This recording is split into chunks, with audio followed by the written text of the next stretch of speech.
What's up guys, I'm Phoenix Master 1 and welcome to my refined review and builds guide for legendary Claude Ullr, Seteth, Summer Byleth, Caellach, Gatrie, and Dieck.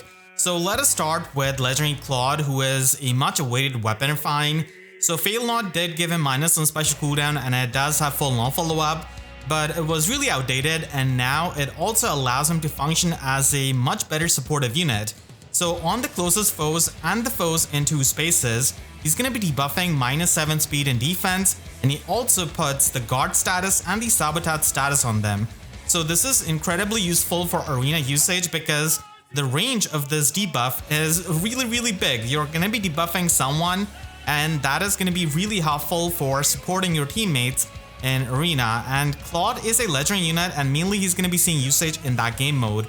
He also gets +9 to all of his stats in the combat, and his weapon refine does give him counter 1 status, so he's going to be able to retreat after triggering the gravity status on the opponent, and then he's also able to debuff foes speed and defense by -5 in 3 rows and 3 columns centered on him. So this is like a rain debuff, but with the range of a Crux skill. And then he has got null guard so that he can trigger Deadeyes easily, and finally he has got 50% damage reduction piercing for the hits that he's not going to be triggering Deadeye in.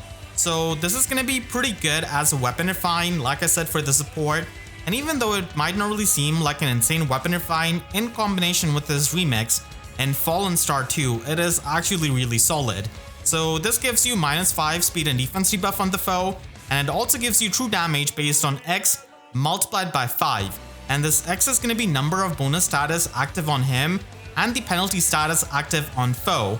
So with his weapon, he's able to debuff the opponents for 2 penalty status, and with this slot B skill, you're able to get Deep Star and also inflict the gravity status. So you're pretty much able to have 4 of them, and you just need to outsource 1 more penalty status or a bonus status from an ally, and then you're going to be getting the max 25 true damage, which is quite a lot. And you also get flat damage reduction based on X multiplied by 3. And this is going to be max 15, so having some unpierceable damage reduction is good for the survival, because even though he can get the Deep Star damage reduction, which is 80%, it is still completely pierceable, so a bit of flat damage reduction goes a long way. And then he has got the Deep Star effect in the player phase, which does give him 80% damage reduction from foes' first attacks, including the brave hits.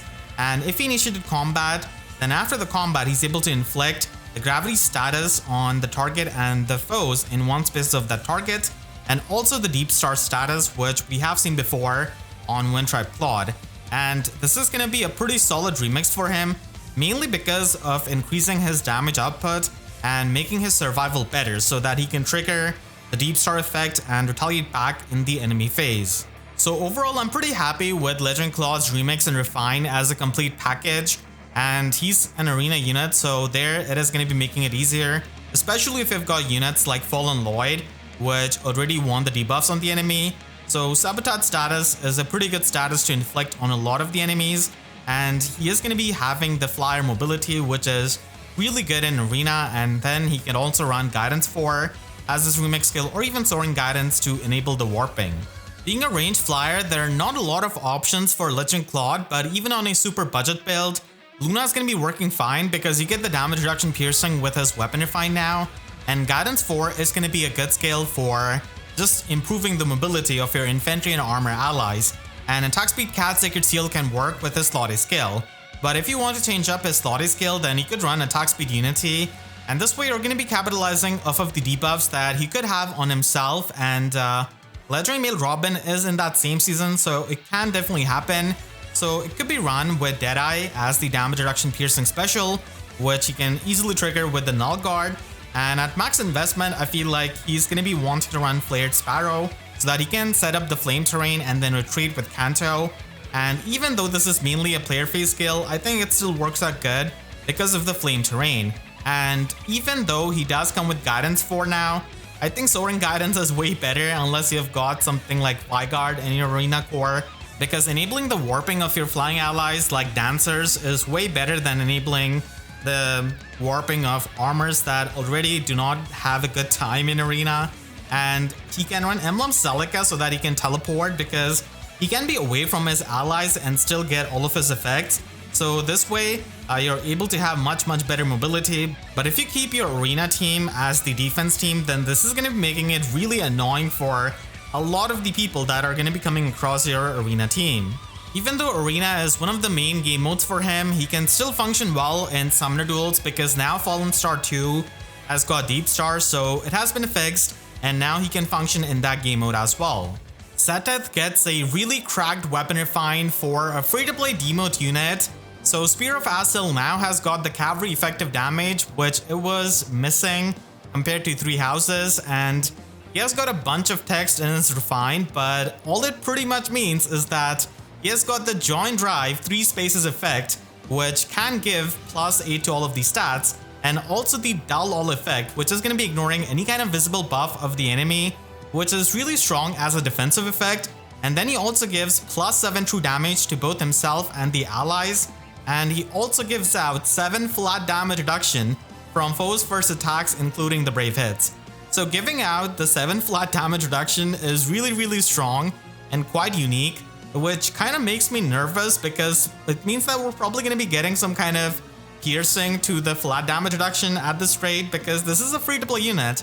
Anyone can plus and merge him, and building him up is going to be taking some of the premium units, but still just by standing there with his weapon refine, he's going to be giving one of the best supportive effects in the entire game, which is like flat damage reduction. And you also get the Dull All effect, which is also helpful for the tanking, and he's going to be giving a tough competition to other flying supportive units like Ashnard and Gaul. And I think that he does come out on the top because 7 flat damage reduction is pretty hard to beat.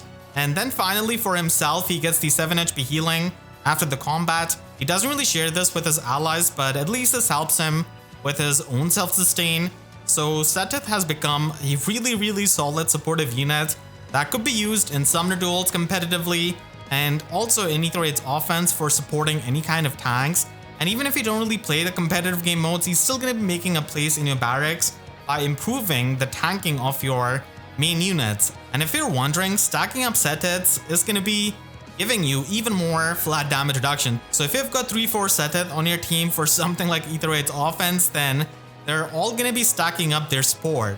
For his builds, you can just keep a bare bones build even with double drive slots in Sacred Seal and you should be doing fine. But if you want to have a bit better skills on him, then you could make use of the fodder from Divine Codes and run him with Guard Bearing 4. So this is going to be going really well with the flat damage reduction that he has got.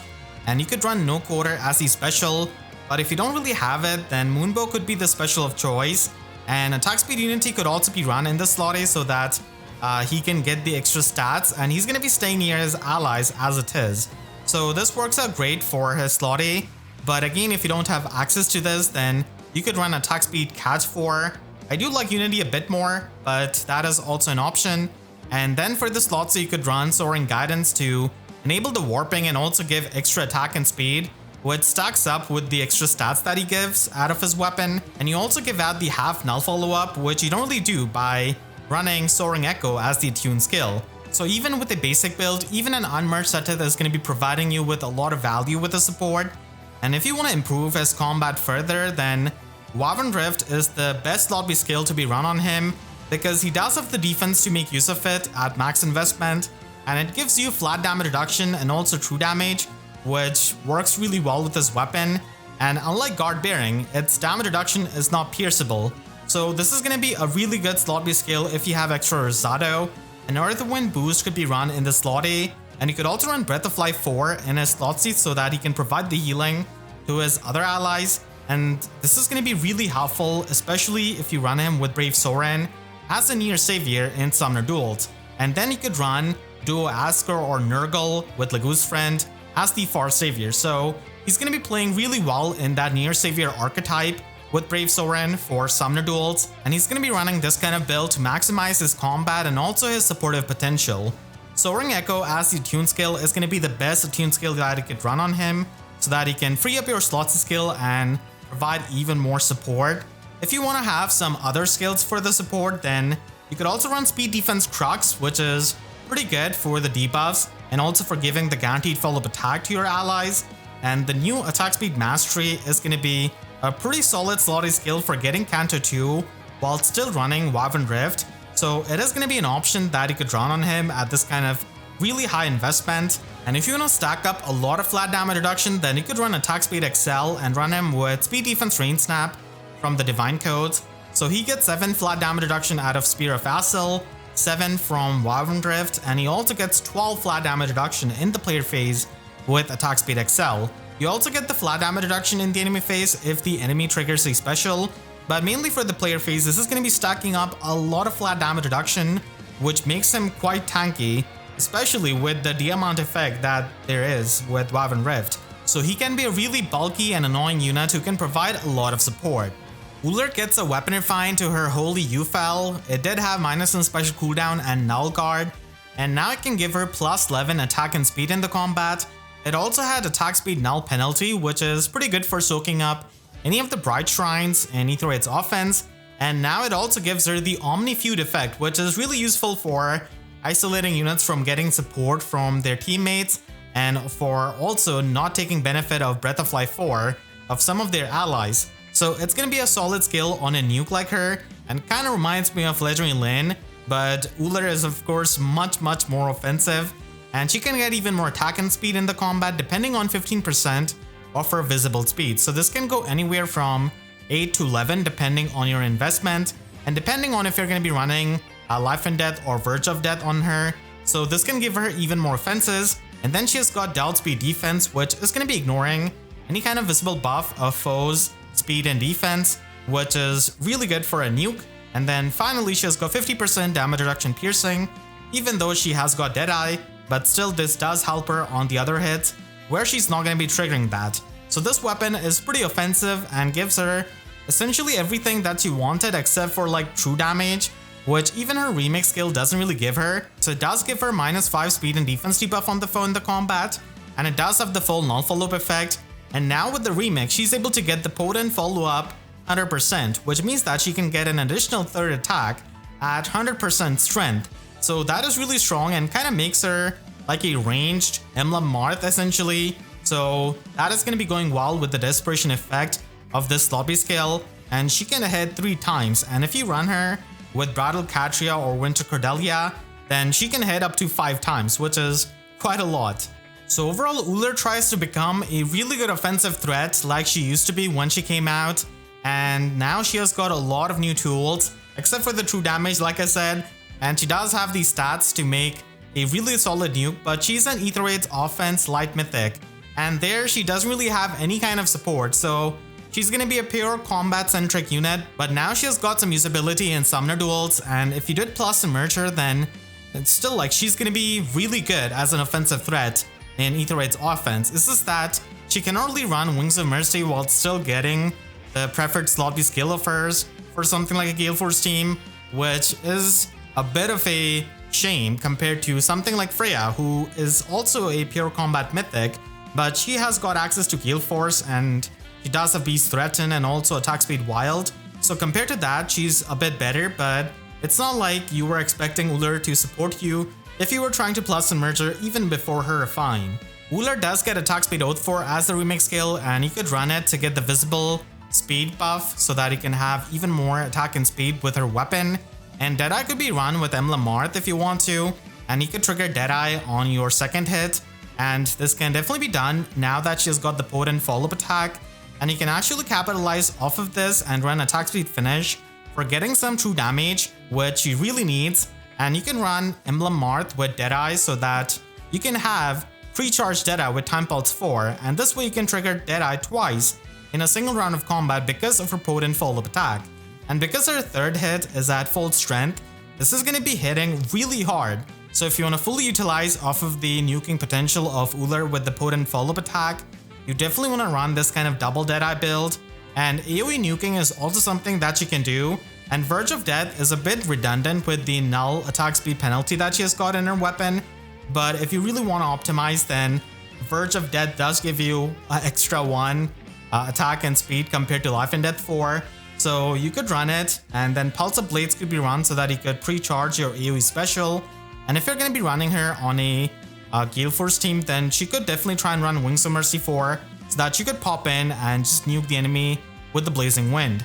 But if you keep her preferred sloppy skill, then she's going to be hitting really hard with the AoE special, and then with the 3 hits, which is going to be really hard for many of the tanks to survive. Summer Byleth gets a pretty amazing weapon refine, and her preferred weapon did give her -1 special cooldown and also full null follow up, which for its time was pretty novel, but now it's really common. And now with the weapon refine, she doesn't really need to completely stack up her visible speed, as she does have another condition, so she can get +9 attack and speed in the combat, and also get +4 defense and resistance in combat. She also has null guard and 50% damage reduction piercing, which seems to be the theme of this refinery patch, so getting some passive damage reduction piercing is pretty solid. Not only she has got that, but she also gives that out to her other allies with drive attack speed +4, so she gives out the damage reduction piercing just like Legendary Caellach, but in a drive scale. So this is really good for stacking up support with her slots skill, like with Soaring Guidance. And she also gets Omni +6 in the combat, and also true damage based on 15% of her speed. And then she's got some effects which are only there for the player phase, so she can get 50% damage reduction on foes' first attacks, including the brave hits. And then she's got a scowl which doesn't really have a resistance check because Rhea is there. And this is gonna be interesting on an offensive unit because it kind of works like Flow Guard in a way, so even if you're not able to finish off the enemy, you can still survive by not triggering their special because of the scowl effect. And this can actually be helpful in the Emblem Ike matchup, but it's not like she's gonna be killing Emblem Ike to begin with, but just an example of how it can work on an offensive unit like her. So she gets a lot of tools for functioning as a nuke with the null guard and the damage reduction piercing and the true damage, and she also gets something so that she can survive even though she doesn't really have the highest bulk, being a ranged flyer. But with the damage reduction, the scowl does work out pretty nicely against many of the foes, but a lot of the times the tanks may have the passive damage reduction piercing without triggering their special, and against that, she's going to be probably dying. If you're going to be using her on a budget, then you can still run Wind Sweep or Water Sweep depending on your preference. I kind of like Water Sweep right now a bit more than Wind Sweep because a lot of melee units have null counter disrupt in their weapon, or they could run that as the attune skill, but not a lot of dragons compared to that, so Water Sweep does help, and Blade Session could be run as the Sacred Seal. And plus speed Ivy is going to be her best asset, and if you're trying to run some expensive skills, then you could try and run Resonance 4. Now even though she already has the 50% damage reduction piercing with her weapon, you can try and stack it up because damage reduction piercing stacks multiplicatively.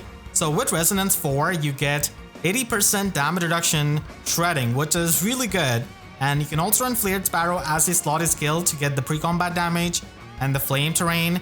And Soaring Guidance is going to be providing even more support with the John Drive attack speed and the 50% damage reduction piercing that she can provide to her allies. And Fortress Echo could be run so that she can have a retreat option. And even though the opportunity cost of running Occultist Strike is much lower for her compared to a lot of ranged nukes, Resonance 4 is still an option if you want to go the route of fully stacking it up. But Occultist Strike I feel like is a better sloppy skill because it can give you the pre-combat damage and also the true damage. And like I said, the opportunity cost isn't really the highest because a lot of other ranged flyers have to choose between Resonance 4 or Occultist Strike. And for her, this choice is made a bit easy with her weapon refine. And attack speed mastery could be run to get the Canto 2 out of it, so that you don't really have to run Fortress Echo, and instead you could run Soaring Echo. And you can also run Deadly Miasma as the slotsy skill, which actually has pretty good synergy with the mastery skill and how it wants to have the Divine Vein effects active.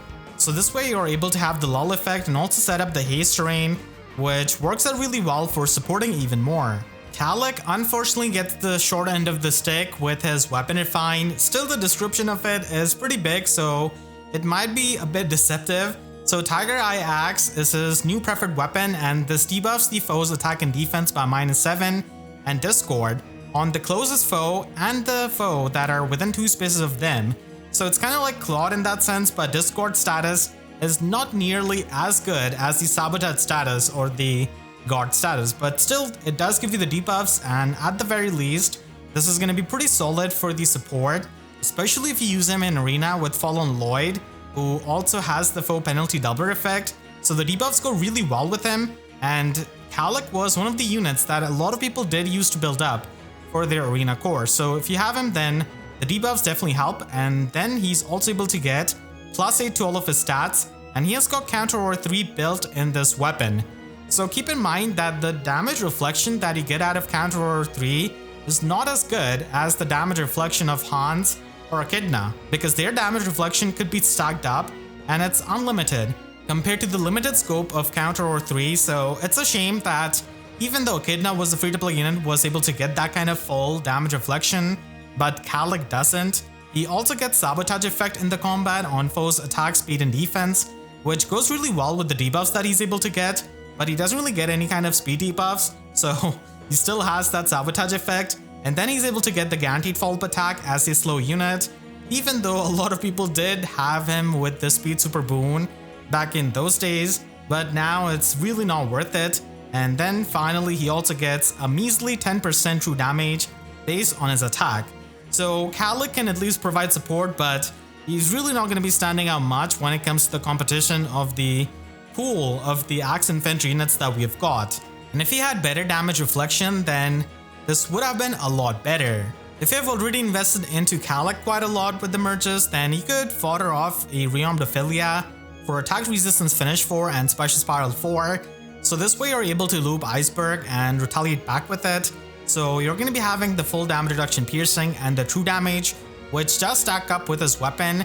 And Panic Smoke 4 is a pretty nice lotsy scale with the sabotage effect that he has got in his weapon, and it does go well with the debuffs that he can inflict. So getting the foe penalty doubler status is going to be nice, unless you run him with Fallen Lloyd. Ultimately, you could run him with No Quarter with Emblem Marth and Time Pulse 4 so that he could retaliate back with it, and you can run Attack Defense Bulwark instead in his slot B so that he could get some healing after the combat, and you also get a bit of damage reduction, but it's going to be completely pierceable. And a Tuned Guard skill could also be run if you have access to it. So this is the build to be run if you don't have Lagoose Friend, and of course if you have it, then that is going to be the best lobby option for him, like it is for many of the infantry melee units. So he doesn't have the highest bulk on either of these stats, and that's why you want to run Distant Bonus Doubler to stack up even more stats on him and get the flat damage reduction out of his resistance. So you could try and ascend that, and you could also get the healing out of Breath of Life 4. And with Lagoose Friend, you want to run him with Glacies, and you could even run him with Emblem Marth because it is still going to be a 3 cooldown Glacies that you could retaliate back with. Gatrie gets an amazing weapon refine for an armor unit, and even though the text of his refine is not the biggest, the quality of the refine effects is really amazing. So now with the refinery effect, he can inflict -10 attack and defense debuff on the foe in the combat, and he also has null penalties, which is amazing for a save tank, and he also gets flat damage reduction based on 20% of his defense. So having flat damage reduction as a save tank is really good, and then he has got special charges on both enemies' attacks and his own attacks.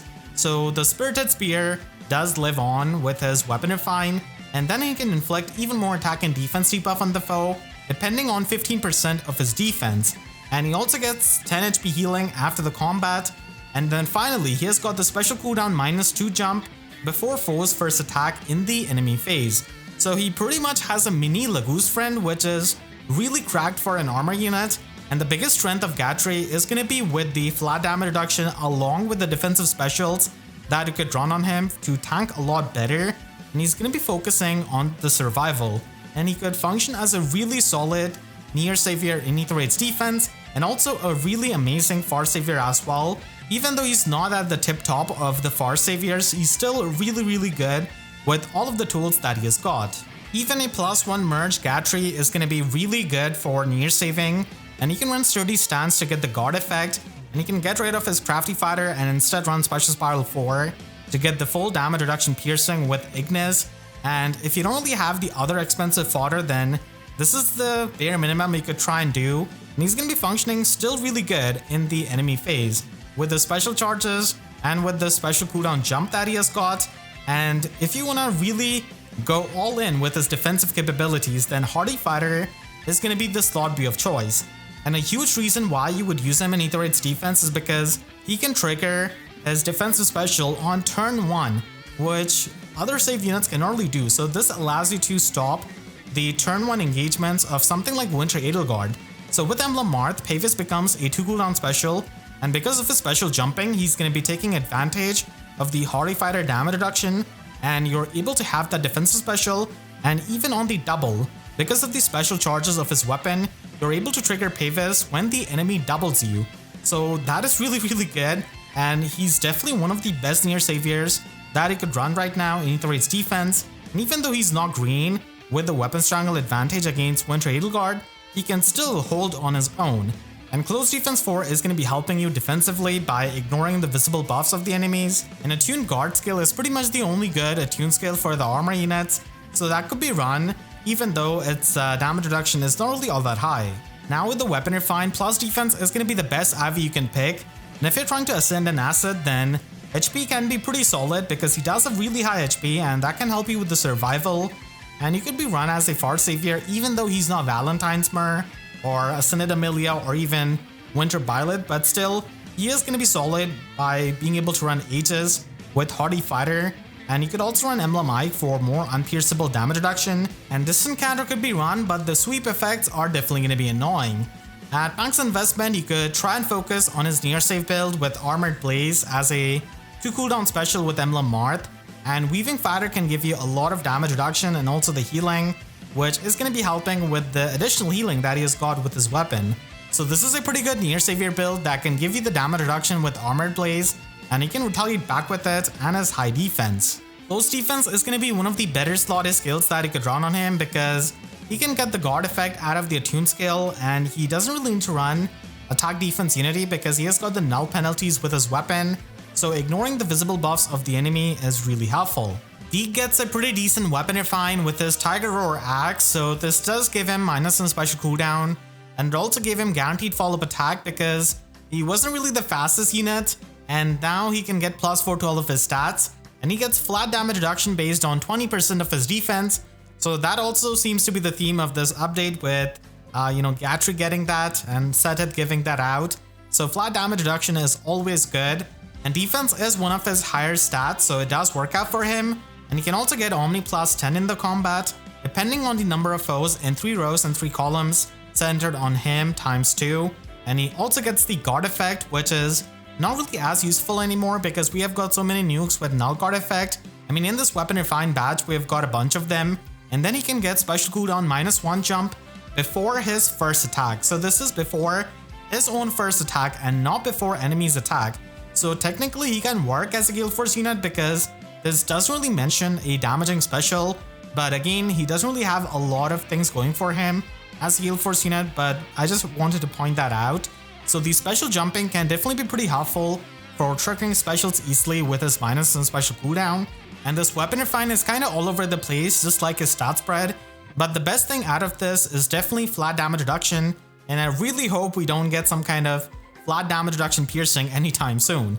So if you're going to be building him up on a budget, then you could try and run the finish skill to get the healing, and with Special Spiral 4, Time Pulse, and with the special jumping that he has got in his weapon, he can always retaliate back with Ether, which is really good for the healing and also for doing the damage. And Distant Counter could be run because he has got that flat damage reduction, and Defense IV is going to be his best asset now with this weapon refine.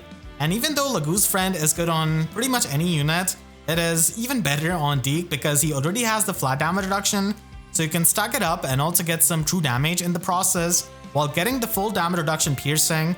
And Ignis could be run as the special because he's going to be able to easily trigger this with the Lagoo's Friend special jumping and his weapon special jumping. And if you're going to be foddering Summer Gold Mary to him, then even attack Waven can just give you even more healing, so that is definitely not a bad slotsy skill that you could run on him if you don't have other options. And Null Counter Disrupt Echo is going to be helpful for functioning as an Omni tank. And then finally, at max investment, you could try to use a speed stat so that he can make use of something like Gust or Godlike Reflexes, and that way he is able to have some speed-based damage reduction. So at max investment is only when I would kind of recommend it, otherwise you could just run it with Ignis. And Lagoo's Friend with Breath of Life 4 is going to be the bread and butter here, especially for Omni tanking and Aetherite's offense. I want to thank all of my YouTube members for their constant support, and you can click the link on your screen right now to check out my banner breakdown of the Hoshido Summer banner. And make sure to subscribe and hit the notification bell because I wish YouTube sub boxes would show my videos as many times as we have got damage reduction piercing on these refines. So that's it, I'll see you guys next time. Thank you so much for watching and have a great day.